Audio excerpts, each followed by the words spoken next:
you don't believe in yourself that you're going to be better than you were, like you have to believe in yourself first, basically. Yeah. And that stuck with me a lot. And over the years, it's one of those things that, of course, you have to be the first one.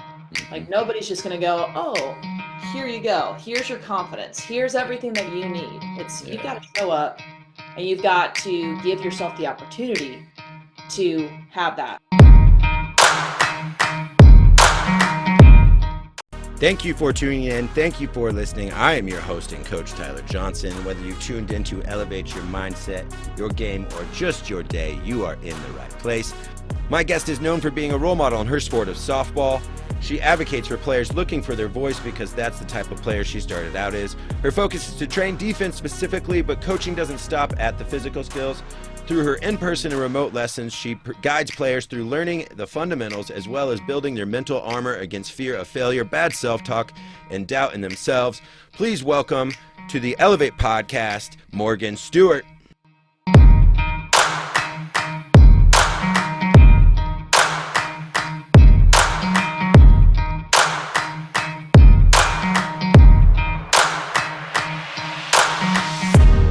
Morgan, how are you today? I'm great. How are you doing? I'm doing well. Excited to have you. I'd love to just help introduce you to our guest a little bit and tell us a little bit about you and what really led you into the work that you do now with athletes. Yeah, so I'm a softball coach by trade. It's pretty much my day job. That's kind of a nighttime job at this point. I coach infielders ages 8 all the way up to probably 16. That's our wheelhouse. And we do group lessons. I grew up playing softball. I was a quiet kid.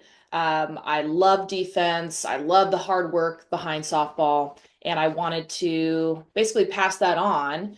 And I guess I'm way more into talking about the mental game and all of the kind of intangible skills that kids have to develop as they're working towards being a more elite athlete or accomplishing all the goals that they need to. So I've been posting a lot on social media. So I post a lot about defense and then a lot about the mental game or like the emotional and mental part that goes into sport. Yeah.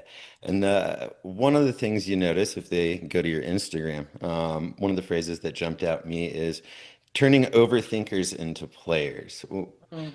Why do our young athletes have this tendency, and even us humans, have this tendency to overthink and get in the way of what can really be possible sometimes? I myself am 100% an overthinker, and I've been trying to kind of battle that because as overthinkers or as people, we feel like we can figure everything out inside of our head, but life isn't lived or played inside of us. We have to be external. We have to re-engage after something bad happens. We just need to figure it out, and especially in team sports, it puts us in a really cool spot to figure that out in more of a real life atmosphere, right? Like we're not going to live our lives basically by ourselves. And in the social media age, this has been exacerbated, right? A lot of people just feel like they can figure everything out on their phone sitting down, and that's not real life. So I just love how sport and especially team sports is able to kind of teach this lesson. And I use softball to kind of be a vehicle for that. Love it. Uh, Talk to me more about this, the teammate and connection, because I think that's such a fascinating and useful and deep topic of just like you said, getting away from this social media to more social teammate, Mhm. less media kind of thing. Uh, can you share with us a little bit when we focus on our teammates and we focus on some of those others, how that can actually help us as individuals and help our team? Absolutely. And I am just talking from experience, right? And I used to think like, take pride in myself as somebody that would always think of her teammates. But after a mistake, I wasn't consistent in the energy that I brought. And looking back, us as overthinkers or as players that are high achievers, we make a mistake and we're so mad at ourselves. We're kind of thinking, how could I have made that better? And then time goes on in as you're living in your head, as you're trying to figure it out, and you don't realize how much time you're taking just thinking about yourself. Yeah. And in turn, it's crazy to think of this and use the perspective like as you're trying to be better, the time that you're taking for that in the team atmosphere, in a game, in a practice, when there's people around you that are looking for you to kind of look up and be like, hey, I'm okay. You don't have to worry about me. I'm good. Let's go. Next pitch. If you don't recognize that, you're actually the selfish one. Even though the most of the people that this happens to, including myself, we would never define ourselves as selfish because, like, no, I'm only doing that because I want to be better for the team. I'm only doing that Yeah, because I'm so mad at myself. I get it. I understand. But uh, being part of a team means understanding the energy that you're using and how much time you're giving yourself to reset and just be in a competitive mindset. We don't have to be happy that we made a mistake. We yeah, don't have to be a robot and not have any emotions or feelings. But we have to realize that because we're part of a team, being a good teammate means after a mistake, we use the minimum time possible to say, okay, process and re-engage with our teammates. Hey, I'm good, next pitch. yeah, All right, one out, let's go. yeah. In that game like softball, where especially at the plate, numbers are usually against you, right? The mistakes, failure, whatever you want to label it, can seem, more than the successful attempts. What are some ways that you found successful in helping athletes make that minimal amount of time and getting back to, I think, what you said, either the next rep if it's practice or your teammates if it's competition. What are some other quick tools that you see effective with young people? Quick tools is a routine, right? Like having an actual plan in between pitches. So in softball, we've kind of sped up the game because it's more on TV and it's kind of cool. Like it's really fast. So there's like 15-second pitch clock. And in reality, everyone that's watching the game is focusing on the pitcher and they're like, oh, is she going to get the pitch off? Like what's happening, focusing on the batter. All of us defenders, when we're out there, that means in between each pitch, we've got 15 seconds to process what just happened, right? Just not even in terms of if you made a mistake or not, right? Like where did she foul the ball off? Is she late? Is she early? What kind of pitch are we going to be throwing next? How I'm going to clean the dirt in front of me, okay? And then now I'm going to re-engage with all of my teammates. At the end of the day, you've only got maybe 5 seconds to really worry, quote unquote, about making a mistake or whatever. So you've got your routine where you're aware of the time that you have. And then two, I like to use kind of affirmation phrases Yeah, that instead of saying, oh, I don't want to think negative thoughts, like don't think about that, don't think about making a mistake, we're going to replace those thoughts with something else, right? Like, all yeah, right, hit the ball to me. Um, and just putting yourself in a better frame of mind instead of just letting your thoughts happen to you. Because yeah, we have millions of thoughts every day that we may or may not pay attention to based on where we're at. yeah. I love the affirmation because I think one I think reminds me, I think it was Derek Jeter that said something like, the last thing that goes through the head is the first thing you do. Hmm. Yeah. Well, that's Was that's like, perfect unless you aren't aware of those thoughts and then it's, oh, I hope I don't make a mistake. Whoop. yeah, because I think self-talk my experience with kids is they all know that dowdy voice that gets really loud, especially as they compete and put themselves in pressure situations. Can you talk more about how you help kids build affirmations and make them unique? So like I think some kids are like, oh, that's phony, right? Like at first, but Yep. when they really find out how powerful self-talk can be, um, what are some things that you've gotten to help kids understand that power? Yeah, I'd say two things. One is write down phrases that you know about yourself, that you're proud of yourself for. Like for me, I like growing up, I never thought of myself as a great hitter, and I wish I had reframed that in a different way. I something about me not being a great hitter, like I could have reframed that, and now in terms of kids that I see that are like me, they're like, oh, I'm just like you. I love defense, but I hate hitting. I'm like, no, no, no, no, no. You love hitting, right? And they go, well, I really don't. I'm like, okay, I get it. Yes. we need to move you to a spot where you are proud of what you bring to the plate. Okay? You're scrappy.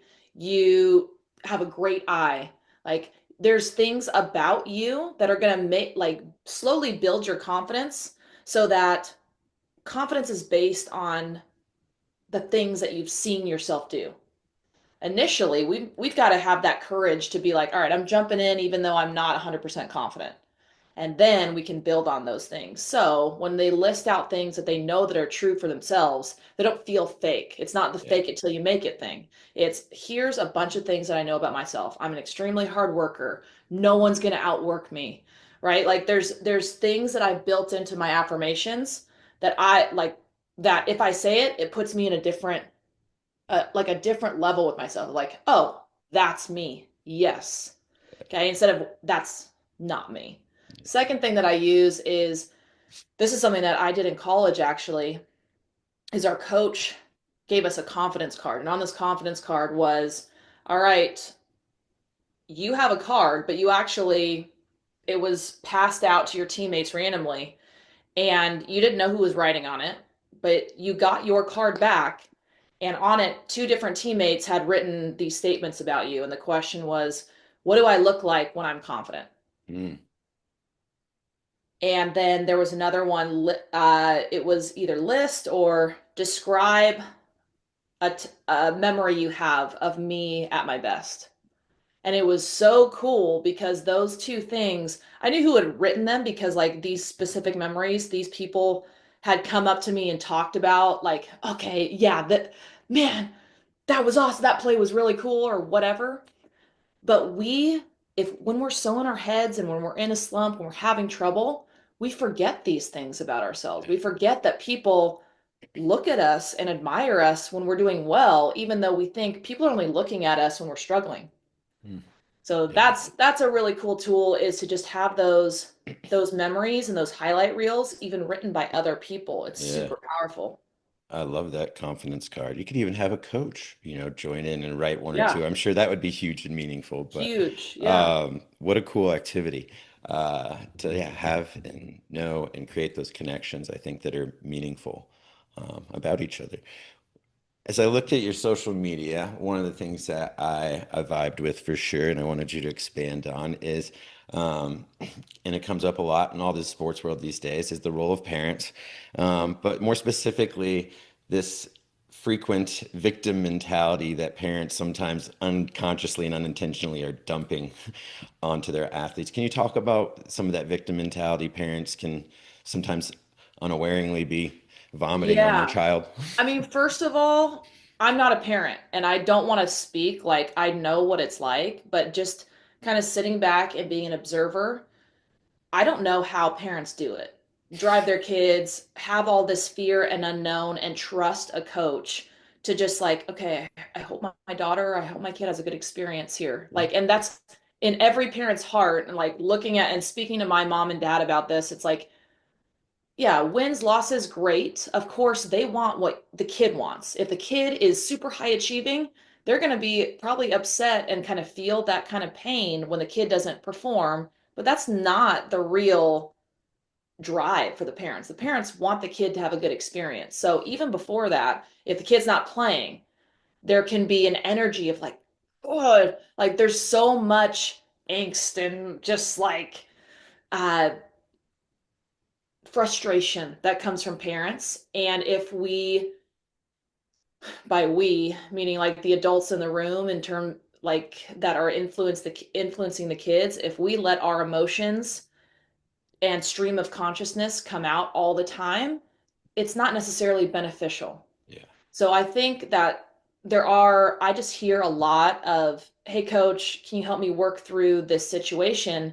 And a lot of times it is playing time. A lot of times it's, hey, the coach is actually a dad on the team and his daughter is playing over my daughter. I hear it a ton. And so I think it's so empowering when a parent who feels helpless because it is probably that kind of feeling, there are steps like what can you do, what can Yeah. you control, and in reality it's My parents always taught me, you start a season with the team, we're going to end the season with the team. There's no Same. like hopping around. Let's try to figure out what we have in front of us Yep. and what can you do? Because there's always something that you can control. And if you can't control it, why talk about it? Yep. Yeah. So, my like just this is just how I was taught, and I just always was a respectful person on a team. My parents never talked about the coaches. My parents never were going, "Oh, well, she could do that. Why couldn't you do that? Why should?" It's just like so much noise in your head that doesn't matter. Like what actually matters now, and that is empowering your child by giving them the actual things that they can control or talking about the things that they can control. All right, you're not playing. I hear that you're frustrated. What can I do to help support the extra reps that you might need? Because in reality, to play, you need to be head and shoulders better than the person in front of you. Yeah. And playing time is a thing that we can never control. I like you are the player, the coach controls the lineup. That's never like in your control besides being your best for your team. And Yeah. if you're the best one, yeah, I guess technically we should be in there. But if you're not, how are you going to deal with that? Because that's something else that we can learn how to be better at, how to be Yeah. a good teammate when we think we're supposed to be out there. Yeah. So like, there's so many things that we can do other than be bogged down by all the things that don't matter. For sure. I remember an impactful coach to me said once, if you think you're the best player on your team, but you're not the best teammate, then you're not the best player. And he was trying to send me a message at my young punk era. um, but I think, and I think when you go in and I think look at the collegiate level when they're actually recruiting, besides what they can observe by their eyeball, that's what they ask about, right? What are these things that we can count on? And I work with a nonprofit, and one of the things we talk about when kids drives an experience and performance is when a kid feels safe, seen, heard, and valued, right? Mm, And on their team. And I think so often kids are on a team, but they don't feel one, two, or more of those things. And it's hard to get that present moment focus when we're not feeling those things. And I think yeah. obviously there's the old school coaches like safe, right? This is tough. This is tough. This is baseball. Yeah, I see. And I think it's safe to make mistakes. And Mhm. that's where kids, there's very few places where, especially in competitive places, where they're safe to make mistakes in a name of development. And the parents sometimes, like you said, can kind of make that hover over. Um, but one of the things I wanted to hear from you and listen to you speak and all these great things, I love the connection or confidence card idea. But was there a coach or someone that was really kind of stuck out to you that was really kind of got you focused, maybe your mind right, or made you think differently that really was kind of most impactful to you? Yeah, I think I speak about my coach Marty Tyson a lot, and this was my coach from the time when I was 16, 15 or 16 years old on up. And when I played, you could go back from your freshman year in college and go and play travel ball for a year. This is just like the rules are always morphing and changing, Right. but Yeah. Yeah. but yeah, my coach Marty, he would talk about, do you have it? And he would talk about this a lot. And it was that the intangibles of, do you want the ball when it's hit to you? Do you want to be the one when you're up at the plate? And he said if you don't have it, like you got to find that inside yourself. And there's ways that he like so many lessons that I learned from him, and one of them was I remember a specific game and I wasn't hitting, or in my mind like, okay, I didn't get on base last game, so I'm not going to play. And that was it. I was a player that kind of always had that doubt and fear in my hitting side of the game. So I'm like, okay, I don't think I measured up to what he wanted me to be, so I'm not sure if I'm going to be on the field. And so warm-ups are starting, and it's a travel ball game, so there's not like this big like, okay, you can take the field. It's like we're eating a sandwich, all right, get out there, right? Yeah. So I got my glove and I'm like looking at the ball. Should I grab a ball to warm up the outfielders or am I going to go to shortstop? And I'm like, I don't know what the respectful thing to do is. Do I just expect to go out to short? And Marty's still like eating his lunch. He's like, what are you doing? What are you doing? Because he sees me kind of like battling with this internally. He goes, get out there. You're my starting shortstop. Like how, like if you don't believe in yourself that you're going to be better than you were, Mm, like you have to believe in yourself first, basically. yeah, And that stuck with me a lot. And over the years, it's one of those things that, of course, you have to be the first one. hmm, Like nobody's just going to go, "Oh, here you go. Here's your confidence. Here's everything that you need." It's you've yeah, got to show up and you've got to give yourself the opportunity to have that. But yeah, Coach Marty Tyson was great. The coach that gave me the confidence card, that was Coach Tar at Washington, and she's got a lot. I mean, we're full of memories of things that have impacted us. I think one of the things that she said was, "How you are in one thing is how you are in everything." That's not her quote. I forget who the original quote um, was, but that really helped me develop the idea of like, dang, if I'm overthinking in my play, I'm like overthinking all these other points and development pieces in the rest of my life too. And I mean, this is a big reason why I talk about this is kids aren't just learning how to be the best athlete. They're also developing in like real life. yeah, So all these patterns that we're practicing and maybe developing bad habits in sport, potentially we're doing in the rest of other facets of our life too. So it's so crucial to have a safe place, like you just said, to develop ways to recover from failure and just go for it. yeah.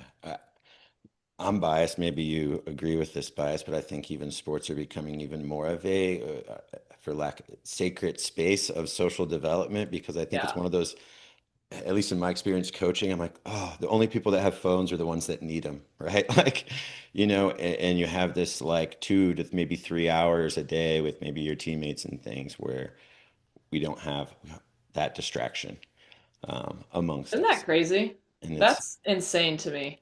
Yeah, and yeah, I'm sure compared to like when we, our playing times, and I think the experience that kids have, and I think more and more. I was at a conference last week where some school people were doing more and more experimentations with, no phones in schools, and just seeing these huge benefits. And I think when we're trying to create meaningful connections in teams, we have to be cognizant and conscious of that. Uh, One of the things that I love that you said, and I would go back to because it's still ringing in my head, was believing in yourself first. Because Mm. I think sometimes it comes from parents and kids, or there's this idea, coach doesn't believe in me. They don't believe in me. And it's almost like, well, tell me about what you believe. Yeah. And then you can kind of, there's, that kind of often find a gap. And at the same token, the kids you coach, when I'm working with other coaches, it's like eighth graders are not ready to come to high school just 100% full of confidence, ready to go. Like yes, coaches build talent, but can you expand more on, I think some of the great things you gave some examples for already, but like how we can be conscious of helping an athlete build confidence and what that opens up? Yeah, I think to your point, it's like the young athlete doesn't just come and they're completely like self-aware and they have this perspective. They're probably on the side of, on a 1 to 10 confidence scale, they're probably at like 5 or 6. Like they haven't been shown ways that they shouldn't be confident, but they still haven't built up their, I don't know, who they are. They don't know who they are yet. Sure. So, in terms of why it's important for coaches to instill like, hey, here's ways to build your confidence is because a lot of kids say, I just got a Toyota green Forerunner. Okay, this is just kind of random, but I just got that type of car.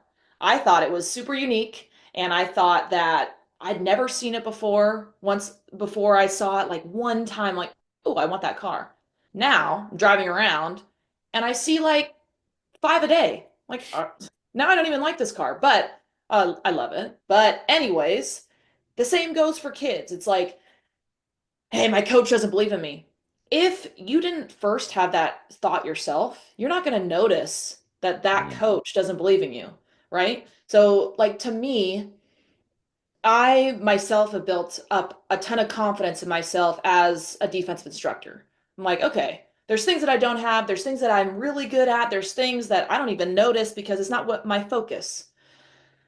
So if somebody's just like, ah, yeah, she sucks, I'm like, mm, whatever.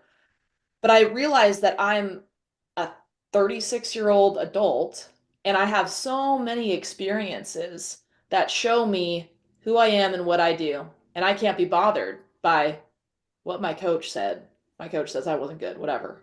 So as kids, I think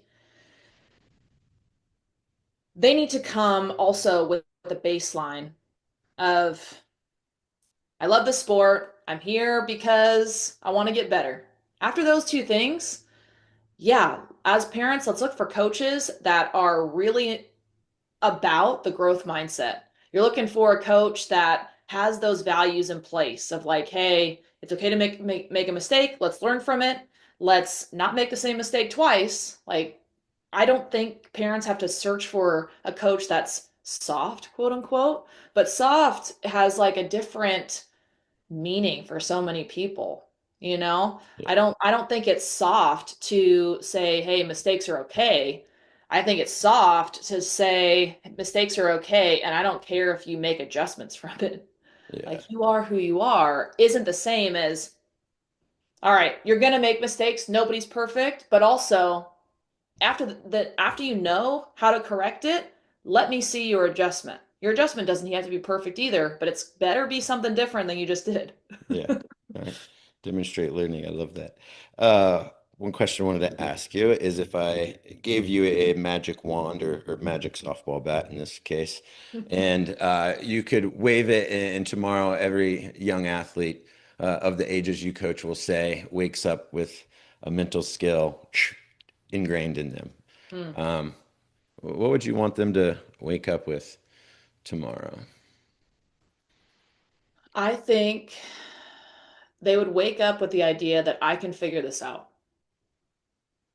Not that I have it all figured out, just I can figure this out because that is the stopping point for a lot of players, even if they decide to continue on to the next level or not. It's okay, I can't deal with the pressure, I don't want to. There's those type of athletes that maybe, okay, we're going to stop after high school.